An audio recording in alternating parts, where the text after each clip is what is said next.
이 청년 예배가 매주 이렇게 하면 좋겠지만 청년들의 모임을 하고 있기 때문에 1년에 몇 차례 같이 모여서 예배를 드린다고 들었습니다. 청년들은 성도님들과 함께 예배를 드림으로 한 교회됨을 확인하게 되는 시간이고, 우리 성도님들은 청년들과 함께 예배를 드림으로 빈자리가 채워지고 힘을 얻는 그런 시간이 될 줄 믿습니다. 여러분, 청년의 때는 어떤 때입니까? 청년의 때는 가능성의 때입니다. 도전의 때입니다. 그리고 실패의 때이기도 합니다. 그리고 좀 지나면 성숙의 때가 되기도 하는 시간입니다. 이 청년이라는 시절은 뭔가가 정해지지 않은 어떤 가능성의 때입니다. 그래서 지금 우리 청년들이 자신의 미래를 꿈꾸면서 준비하고 있습니다. 이것도 해보고 저것도 해봅니다. 도전의 때입니다. 그러나 우리의 도전은 늘 성공으로만 끝나진 않습니다. 실수와 실패를 경험하게 되고 좌절과 낙심을 경험하게 됩니다. 저는 이제 울산의 인보라는 곳에서 20대를 보냈습니다. 인보 아십니까? 울산시 울주군 두서면 인보리. 네. 아주 시골인데 그곳에 제가 19살 때 아버지께서 목회자로 부임하셔서 그 울산 인보에서 20대를 보냈습니다. 저의 20대는 쉽지가 않았습니다. 한동대에 입학을 해가지고 한동대에 가면 영어를 저절로 잘할 수 있으리라 기대했는데 전혀 그렇지가 않았습니다. 한동대 졸업하려면 영어 성적을 따야 되는데 저는 영어 성적이 좋지 못해서 졸업이 딜레이 되었습니다. 20살에 입학해서 32살에 졸업을 했습니다. 12년 동안 학교를 다녔습니다. 부끄러운 고백이죠. 한동대 친구들이 있던데 공부 열심히 하시기 바랍니다. 제때 졸업하는 게 효도하는 겁니다. 21살이 될 때 어머니가 돌아가시고 24살이 될 때 아버지가 돌아가셨습니다. 이제 아버지께서는 잠깐 사이에 또 재혼을 하셨습니다. 그래서 새어머니가 또 계십니다. 제 20대를 돌아보면 그렇게 막 행복하지만 않은 시절을 보냈던 것 같습니다. 좀 힘들었습니다. 새어머니와의 관계가 좋지는 않았고, 결혼을 하면 좀 해결될까 싶어서 결혼 좀 서둘러서 26에 결혼했습니다. 네, 아시겠지만 결혼한다고 갑자기 핑크빛이 되는 거 아니죠.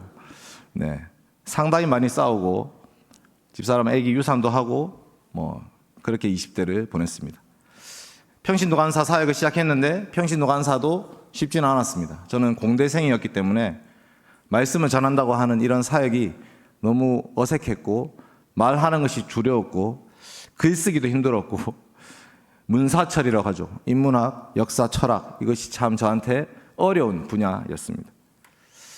그래서 32살이 될 때까지 장모님께서 심지어 첫째 애가 태어나는 상황에서도 자네 뭐 하나 이렇게 물으시면 할 말이 없었습니다. 아직 뭔가가 정해지지 않은 그런 시기를 보냈기 때문입니다. 겨우겨우 신대원 입학해서 33살에 신대원 다니기 시작했고 그때부터 조금은 길이 정해졌습니다. 그렇지만 그 이후에도 몇 번이나 더 흔들렸습니다. 김종윤 관사님과 같이 강도사고시 떨어졌습니다. 지금 이게 제 간증하는 시간은 아닙니다. 어쨌든 청년연합 예배 설교를 맡고 제가 20대를 거꾸로 돌아보니까 제 20대가 좀 잿빛이었습니다. 그렇게 하고 싶었던 간사 복직도 잘 안 됐고 집사람은 또 한 번의 유산을 경험했습니다. 실수와 실패와 좌절과 낙심, 이런 것들이 이 청년 시절을 묘사하는 말일지도 모릅니다. 그렇지만 우리 청년들은 주저앉아만은 있을 수 없습니다. 거기서 다시 재기하고 도전합니다. 다시 훌훌 털고 일어나서 새로운 부르심의 자리로 나아가게 됩니다. 이게 바로 성숙이라고 하는 것입니다. 우리 어르신들도 다 그때를 다 지나오셨습니다. 이미 그 길을 다 지나오셨기 때문에 우리의 후배들, 우리의 자녀들이, 그 청년들이 실수와 실패의 때를, 그 길을 가지 않게 하기 위해서 이런저런 조언과 충고와 기도와 경고를 날립니다. 근데 우리 청년들은 또 그 소리가 듣기 싫습니다. 잔소리로 들리고 우리도 우리 마음대로 한번 해보고 싶다 이렇게 생각합니다. 엄마 아빠가 모르는 길을 한번 가보고 싶다 이렇게 생각합니다. 여러분, 그러면 어떻게 가야지 이 청년의 때를 잘 보내는 것일까요? 우리도 우리 길을 잘 모르고 우리 자녀들, 우리 청년들도 자신의 길을 잘 모르는데 우리 모두가 우리에게 주어진 길을 잘 걸어갈 수 있는 길이 뭘까요? 부모님이 시키는 대로 하는 것도 아니겠지만 부모님 말씀에 무조건 반항하는 것도 아닙니다. 요즘 AI한테 막 물어보죠. 여러분, AI한테 물어보면 답이 나옵니까? 답이 안 나오죠. 우리 인생을, 우리의 길을 잘 걸어갈 수 있는 유일한 길은 뭐냐면 우리 인생을 시작하신 분과 함께 걸어가는 것입니다. 우리 인생을 시작하신 분이 계십니다. 이 세상 천지 만물을 창조하시고 역사를 주관하시는 분이 계십니다. 그분이 우리의 인생을 시작하셨고요, 그분이 우리의 인생을 지금도 인도하고 계시고 그분이 영원토록 우리와 함께 하실 것입니다.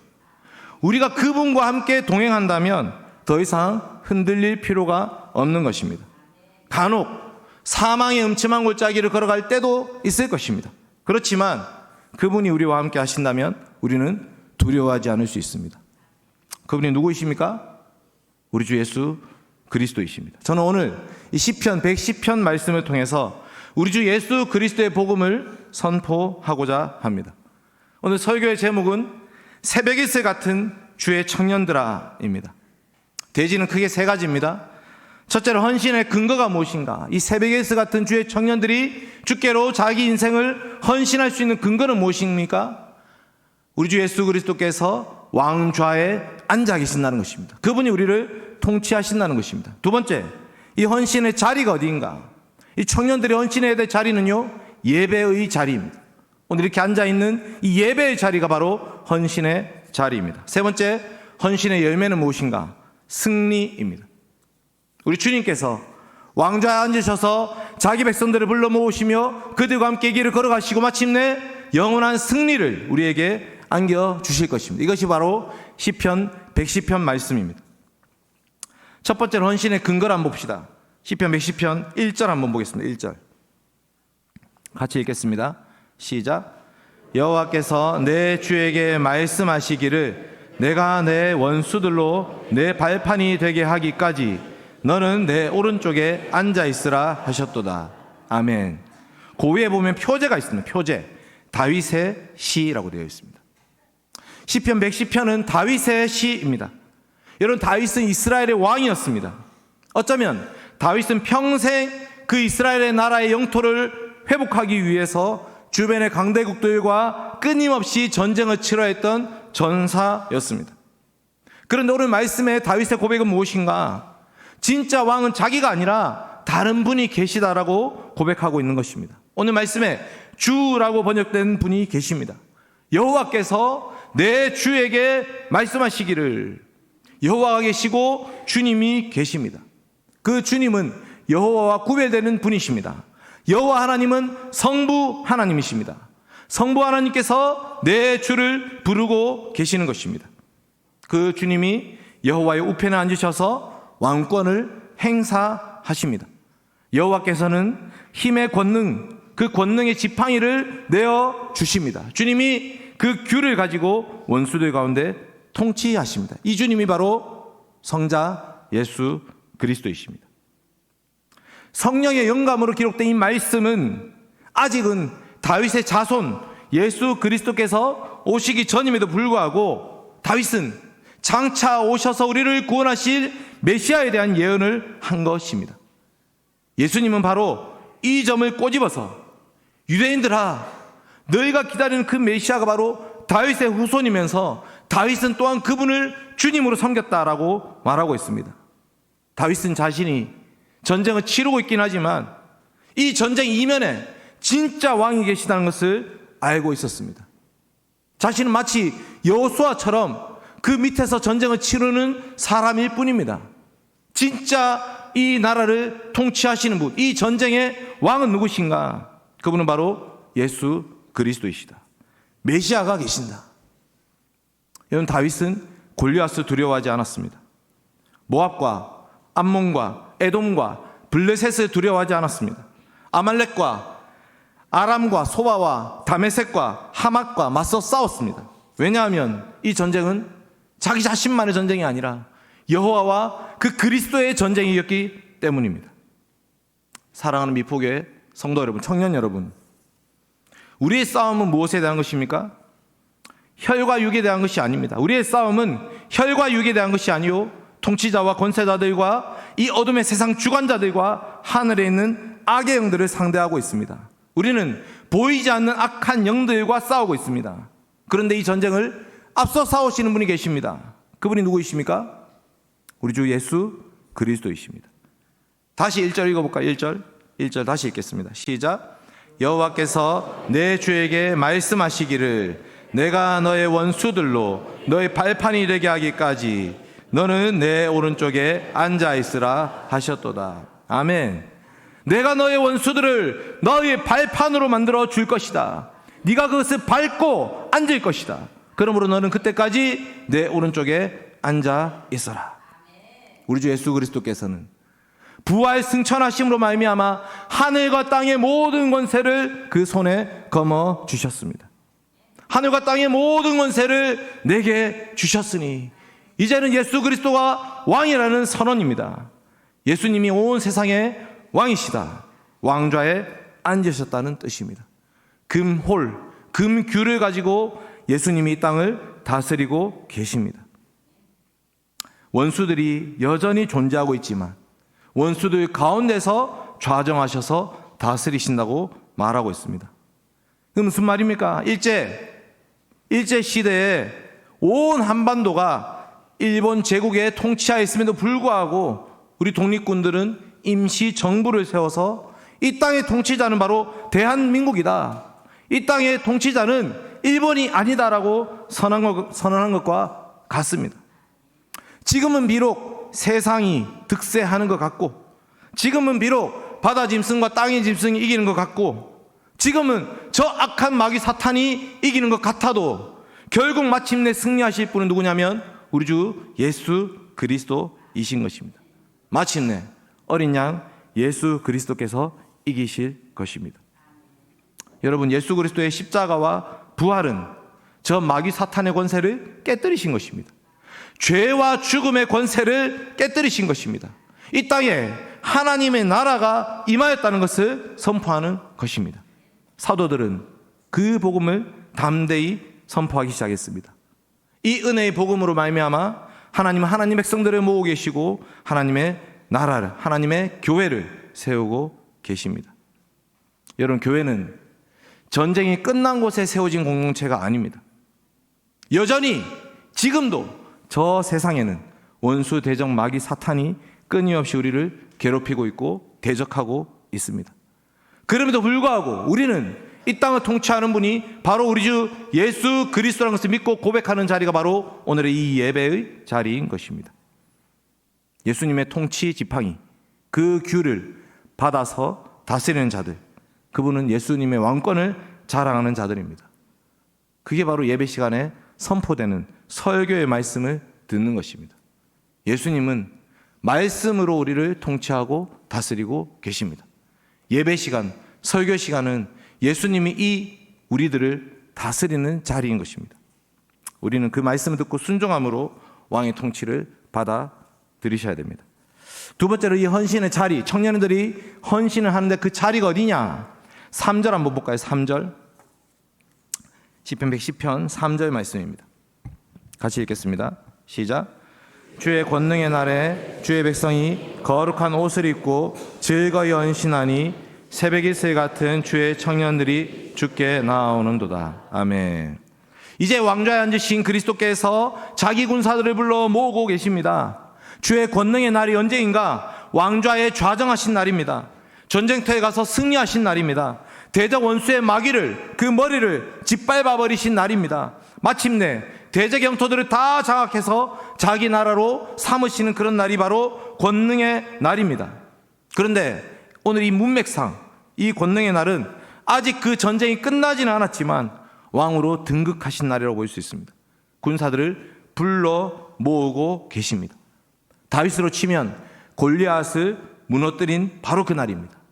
적군의 장수가 무너진 그날에 주의 백성들이 거룩한 흰 옷을 입고 헌신하고 있습니다. 하나님은 이 자원하는 자들을 통해서 하나님의 나라를 세워 가십니다.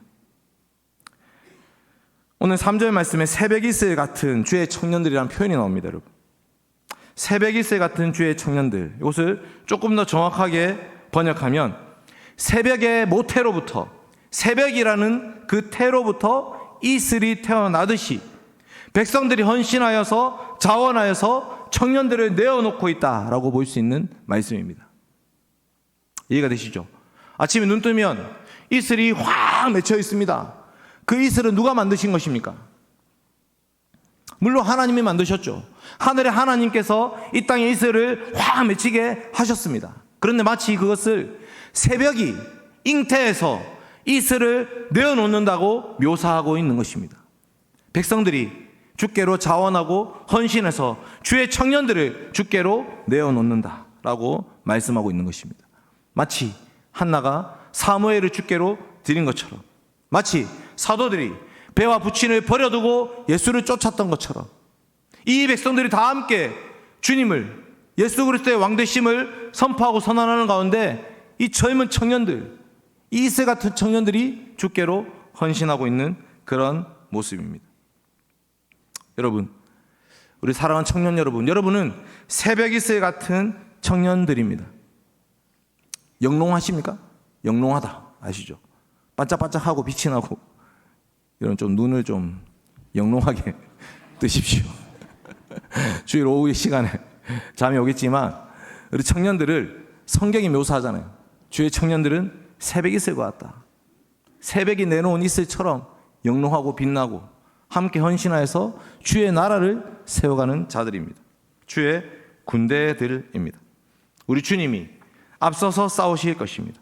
우리의 대장이 되셔서, 우리의 왕이 되셔서 우리 이 백성들이 끌고 주의 나라를 이루어 갈 것입니다. 그런데 우리는 그냥 싸우지 않습니다. 어떤 옷을 입고 싸우는가? 거룩한 흰 옷을 입고 싸웁니다. 구약으로 치면 제사장 의복을 입고 싸우고 있습니다. 흰 세마포 옷을 입고 싸우고 있는 것입니다. 그러므로 이 싸움은 혈과 육에 대한 것이 아닙니다. 국가와 정부를 향한 싸움이 아닙니다. 문화와 사회를 향한 싸움이 아닙니다. 거룩한 옷, 제사장 옷을 입고 싸운다는 말은 우리의 싸움의 대상이 바로 죄라는 것입니다. 죄. 이스라엘 백성들이 군사로서 주변의 나라들과 싸웁니다. 근데 제사장은 누구랑 싸우냐? 제사장은 하나님의 거룩을 지키기 위해서, 거룩한 성소, 지성소, 성막을 지키기 위해서 어떻게 보면 자기 백성들하고 싸웁니다. 죄를 가지고 들어오는 자들이 그 성소를 침범하지 못하도록 지키고 있습니다. 그러나 제사를 드리면, 양과 소와 염소의 피를 가지고 나오면 누구나 그곳을 통과할 수 있습니다. 죄를 가지고 함부로 나올 수 없도록 거룩을 지키는 자들이 바로 제사장인 것입니다. 우리 청년들이 싸워야 될 대상은 누구냐? 옆에 있는 친구가 아닙니다. 옆에 있는 친구가 아니고 예수 안 믿는 친구도 아닙니다. 여러분이 싸워야 될 대상은 누구냐면 우리 안에 있는 죄라는 것입니다. 여호와 하나님이 성소와 성막을 만드시고 제사장들로 하여금 두루 도는 칼을 가지고 그 성소와 성막의 거룩을 지키게 하셨습니다. 외인이 가까이 오면 죽일지라. 산을 침범하는 자는 반드시 죽임을 당할 것이다. 거룩하신 하나님은 지금 이 죄와 싸우기 위해서 왕 같은 제사장이신 예수 그리스도께서 왕권을 부여잡고 계시고 청년들이 거룩한 옷을 입고 그 싸움에 동참하게 하고 있습니다. 우리의 싸움은 정복 전쟁이 아닙니다. 우리의 싸움은 하나님의 거룩을 지키는 예배의 전쟁인 것입니다. 오늘 이 자리에 나온 청년들 또한 마찬가지입니다. 우리는 저 세상이 바로 우리가 정복해야 될 곳이다 이렇게 인식하고 있을 것입니다. 그러나 진짜 우리가 정복해야 될 곳은 바로 우리 안에 있습니다. 세상과 맞서 싸우기 이전에 우리는 먼저 우리 자신의 죄와 싸워야 됩니다. 음란한 생각들과 싸우셔야 됩니다. 비교의식과 싸워야 됩니다. 피해의식과 싸워야 됩니다. 원망과 불평과 싸우셔야 됩니다. 권위와 질서에 대한 도전과 싸우셔야 됩니다. 저 악한 세상의 생각들이 우리 안에 들어오지 못하도록 더럽고 추악한 탐욕과 싸우셔야 됩니다. 4절 말씀 한번 볼까요? 4절 읽겠습니다. 시작. 여호와는 맹세하고 변하지 아니하시리라. 이르시기를 너는 멜기세덱의 서열을 따라 영원한 제사장이라 하셨도다. 아멘. 이 싸움이 바로 예배의 전쟁이면 어떻게 알 수 있냐? 대장 대신 예수 그리스도가 왕일 뿐만 아니라 제사장이라고 말씀하고 있습니다. 너는 멜기세덱의 서열을 따라서 영원한 제사장이다. 히브리서는 말씀을 이것을 인용해서 십자가에 죽으시고 부활하심으로 자기의 몸을 제물로 바치신 큰 대제사장 예수 그리스도를 선언하고 있습니다. 예수님은 힘만 권세만 가지고 계신 그런 왕일 뿐만 아니라 우리의 죄의 문제를 해결하기 위해서 이 땅에 오시고 자기 몸을 기꺼이 제물로 바치신 제사장이 되셨습니다. 여러분, 예수님 없으면 우리에게는 구원이 없습니다. 우리가 아무리 세력이 크고 돈이 많고 힘이 세서 세상을 정복한다 하더라도 여러분, 그 싸움은 예수님의 싸움이 아닙니다. 예수님은 이 땅의 죄와 싸우기 위해서 이 땅에 오셨기 때문입니다. 그래서 유대인 이스라엘 백성들이 기대했던 메시아와 달랐습니다. 힘과 권세를 가지고 로마 군병들과 싸워서 이겨야 되는데 왜 예수님 힘없이 십자가에 매달려 죽으시는가? 도대체 저 죽음이 무엇인가? 우리가 저런 메시아를 기대했던가? 여러분, 예수님 십자가가 없으면 우리의 죄값은 누가 치러줍니까? 우리 어떻게 구원받을 수 있습니까? 이 예배 전쟁, 거룩한 전쟁이라는 것을 기억하셔야 됩니다. 교회는 바로 그 그리스도의 은혜로 구원받은 백성으로 우리 또한 왕같은 제사장으로 우리의 삶을 살아가야 됩니다. 그러나 너희는 택하신 족속이요 왕같은 제사장들이요 그들로 우리 하나님 앞에서 나라와 제사장을 삼으셨으니. 여러분, 그러므로 우리도 이제는 왕같은 제사장으로서 왕같은 제사장 예수 그리스도를 따라가는 종들이 되어야 됩니다. 왕이고 동시에 제사장이신 우리 주 예수 그리스도께 자원 입대한 병력들이 여기 같이 앉아 있는 것입니다. 먼저 우리의 죄악들을 회개하셔야 됩니다. 우리가 거룩한 군대가 되지 못한다면 세상 속에서의 싸움 또한 패배하고 말 것입니다. 오늘 이 예배는 그 거룩한 전쟁을 치르고 있는 시간이 되는 것입니다. 우리 청년들이 세상에서 훌륭하고 똑똑하고 위대하고 잘날 수 있겠죠. 그러나 우리가 고3 때 좀 봐주잖아요. 고3은 좀 주일날 교회 안 와도 봐주고 이렇게 하잖아요. 여러분, 고3 때 교회를 안 다녔는데 고3 때 교회 생활을 소홀히 했었는데 20살 되면 갑자기 이제 교회 열심히 다녀야지 되겠습니까? 고3 때 봐준다고 서울에 가라 해가지고 서울에 보냈더니 서울의 교회를 찾아다니지 못하는 청년들이 즐비합니다. 어떻게 사는지를 모릅니다. 서울은 더 좋은 문화들이 많습니다.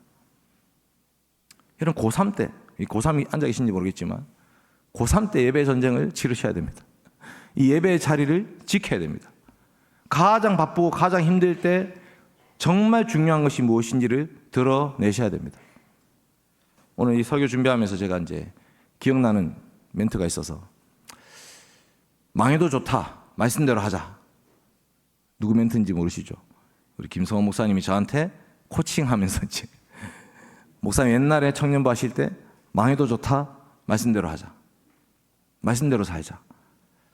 저는 그 말씀이 제가 대흥교회에서 청년부를 10년 동안 섬기면서 한 번도 내세운 적은 없지만 마음속에 맺혀있는 망해도 좋다, 말씀대로 살자. 과연 우리의 청년들을 어떻게 키울 것인가? 여러분, 예수 그리스도께서 왕임을 고백한다면 예수 그리스도께서 기뻐하시는 그런 제사장으로 살아가야 되지 않겠습니까? 우리 안에 죄와 먼저 싸우셔야 됩니다. 교회 오빠 괜찮습니다, 여러분. 교회 오빠 알겠죠? 교회 오빠 맞네요, 그렇죠? 네, 괜찮아요. 교회 오빠 뭐 어때?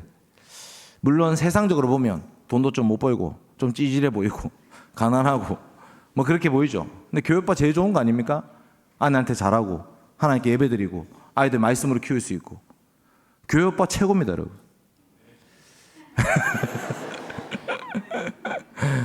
교회 오빠로 키우셔야 됩니다. 이 예배당에서 물론 이제 주장창 월요일부터 토요일까지 앉아 있는 건 문제가 되겠지만 엿새 동안 힘써서 내 모든 일을 행할 것이나 제7일은 여호와의 안식일이다라는 것을 기억하고 이 예배 자리를 지키는 그 종, 그 사람을 통해서 하나님은 하나님의 나라, 하나님의 역사를 이끌어 가실 것입니다. 우리 청년들이 세상 속에 하나님 나라 세웁시다, 이런 구호는 잘 외칩니다. 그러나 정말 우리의 과연 진짜 삶이 어떻습니까? 아무도 보는 이가 없을 때 우리 자신은 얼마나 그 하나님의 거룩함을 드러내고 있습니까? 우리는 얼마나 그 코람데오, 보이지 않는 하나님 아버지 앞에서 살아가고 계십니까? 우리 안에서 성령님이 탄식하며 기도하고 계시는데 우리는 과연 그 탄식하며 기도하는 성령님과 얼마나 부합하고 있습니까? 거룩한 왕이신 예수 그리스도께서 지금도 하나님 보좌 우편에서 우리를 지키고 바라보고 계시는데 우리는 과연 그 거룩함을 이루어가기 위해서 어떤 행동, 어떤 순종을 하고 있습니까? 우리는 계속해서 끊임없이 그리스도의 십자가 앞으로 나아가야 됩니다. 말씀의 검으로 우리 자신을 쳐서 복종시켜야 됩니다. 나는 날마다 죽노라고 고백해야 됩니다. 이 거룩의 전쟁에서 먼저 우리 자신이 죽어야지 그 다음 부활이 있고 생명이 있습니다. 성경 한 구절 찾아봅시다. 요한계시록, 이제 5분만 더 하시면 됩니다. 요한계시록 19장입니다. 너무나 중요한 구절이라서 같이 찾겠습니다. 요한계시록 19장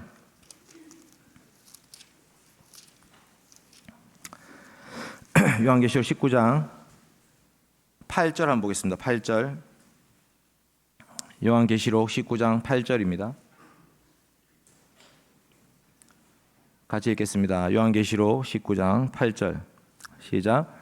그에게 빛나고 깨끗한 세마포 옷을 입도록 허락하셨으니 이 세마포 옷은 성도들의 옳은 행실이로다 하더라.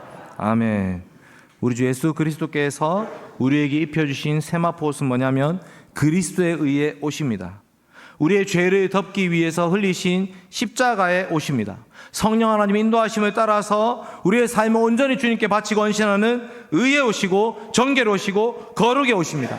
거룩하고 성결한 삶, 성도들의 옳은 행실, 이것이 바로 빛나고 깨끗한 세마포 옷이라고 말씀하고 있습니다.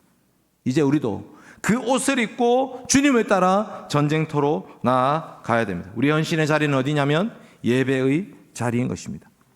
마지막 헌신의 열매는 무엇인가? 승리입니다.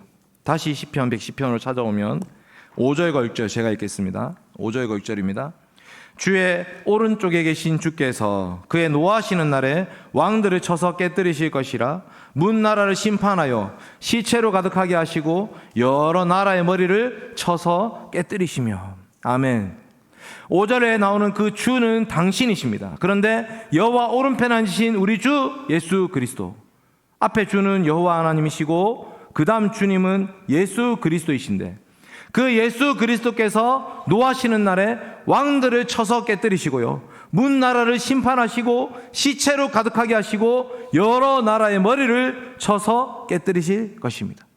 창세기 3장 15절의 성취입니다. 여자의 우선이 오시면 뱀의 우선의 머리를 짓밟을 것이다. 마치 홍해를 건너고 나서 보니까 애국의 모든 병력들이 시체가 바닷가에 쭉 늘어져 있는 그런 모습처럼 주님이 먼저 앞서서 전쟁하시면 그 주변의 모든 나라 대적들은 다 망하는 것입니다. 마침내 그 승리를 우리도 경험하게 될 것입니다. 여러분, 그들과 우리가 맞서 싸워야 될 무기가 있습니다. 에베소서 6장은 그 무기를 이렇게 표현합니다. 진리와 의와 평안의 복음과 믿음과 구원과 성령님과 말씀과 기도다. 칼과 활과 창이 아닙니다. 십자군의 방식이 아닙니다. 진리와 의와 평안의 복음과 믿음과 구원과 성령과 말씀과 기도, 이것이 너무나 소극적으로 보이십니까? 그렇지 않습니다. 진짜 싸우시는 분은 우리 주 예수 그리스도이시며 우리는 그 주님을 따라서 십자가의 방식으로 싸우셔야 됩니다. 광장에 모여서 시위를 하는 방식 우리는 전쟁하지 않습니다. 우리는 골방에서 기도함으로 싸우고 있습니다. 악을 악으로 갚지 않습니다. 오른뺨을 치면 왼뺨을 돌려냅니다. 오리를 가고자 하면 십리를 동행합니다. 원수를 갚지 말고 원수를 사랑합니다. 박해하는 자를 위해서 기도하기 시작합니다. 고난 중에 인내하기 시작하고 고통 중에 즐거워합니다. 마지막 순간까지 감사하며 우리의 영혼을 주님께 의탁합니다. 이게 바로 우리가 싸워야 될 싸움입니다. 여러분, 초대교회 성도들이 복음을 전했던 것은 확성기를 들고 외쳤기 때문이 아니었습니다. 도저히 함께 할 수 없는 유대인과 이방인이 함께 모여서, 남자 여자가 함께 모이고 귀부인과 노예들이 함께 모여서 같이 예배를 드리고 말씀을 듣고 함께 성찬의 떡과 잔을 나누었기 때문입니다. 재산과 소유를 팔아서 핍절한 자가 없었기 때문입니다. 구제에 빠지는 자가 없도록 하기 위해서 직분자를 세웠기 때문입니다. 돌로 치는 유대인들을 향해서 똑같이 맞서 싸우지 않았기 때문입니다. 칼로 목을 베는 세상의 권세자들을 향해서 그들을 불쌍히 여기며 복음을 전했기 때문입니다. 여러분, 우리 주 예수 그리스도께서는 이 땅의 교회를 보면서 함께 고통받고 함께 울고 계십니다.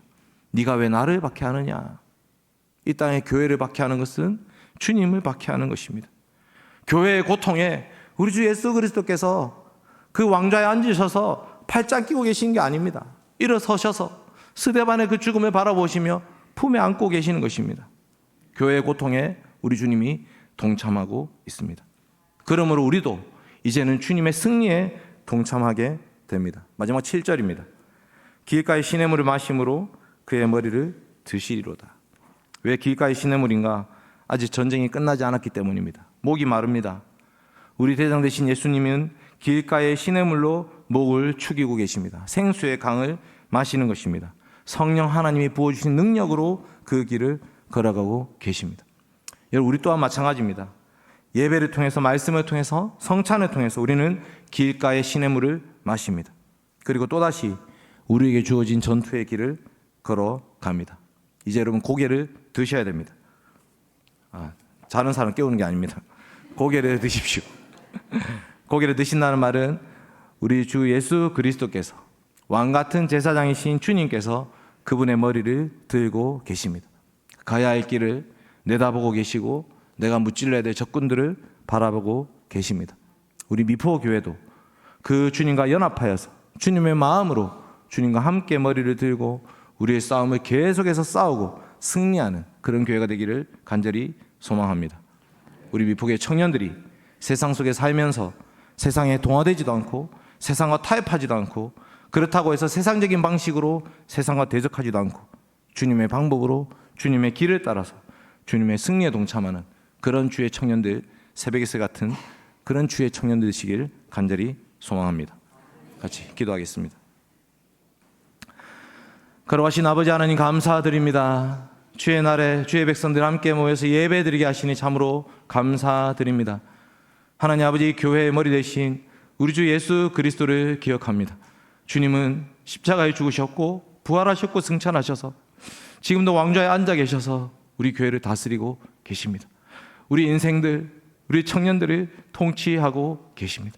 주님 참으로 감사합니다. 아버지 하나님, 주님이 먼저 앞서서 싸우시며 그 영원한 승리를 손에 거머 쥐고 계십니다. 아버지 하나님, 우리는 날마다 싸움에 지고 있습니다. 날마다 죄에 넘어지고 있습니다. 날마다 실패하고 실수하고 좌절하고 낙심합니다. 그러나 우리 주 예수 그리스도께서 영원한 왕이 되셔서 그 영원한 하나님 나라의 승리를 우리에게 안겨주실 것입니다. 주님, 그날을 바라보고 소망하며 우리의 싸움을 싸우는 종들이 되게 하여 주시옵소서. 우리 청년들이 새벽 이슬처럼 주님께로 자신의 인생을, 자신의 삶을 완전히 바치고 헌신하는 종들이 되어서 주님의 승리에 함께 동참하는 기쁨을 마음껏 느낄 수 있도록 주님 도와 주시옵소서. 길가의 시냇물을 마시듯이 예배를 지키게 하여 주시옵소서. 이 예배 자리에서 은혜를 받고 공급받아서 세상으로 나갈 수 있는 힘을 주시옵소서. 그의 머리를 들고 주님이 오시는 그 영원한 나라, 주님이 다시 오시는 그 영원한 나라를 바라볼 수 있는 종들이 되게 하여 주시옵소서. 우리 청년들에게 은혜를 주시고 힘을 주시고 능력을 주시고 승리를 주시옵소서. 감사드리며 우리 주 예수 그리스도의 이름으로 기도드립니다.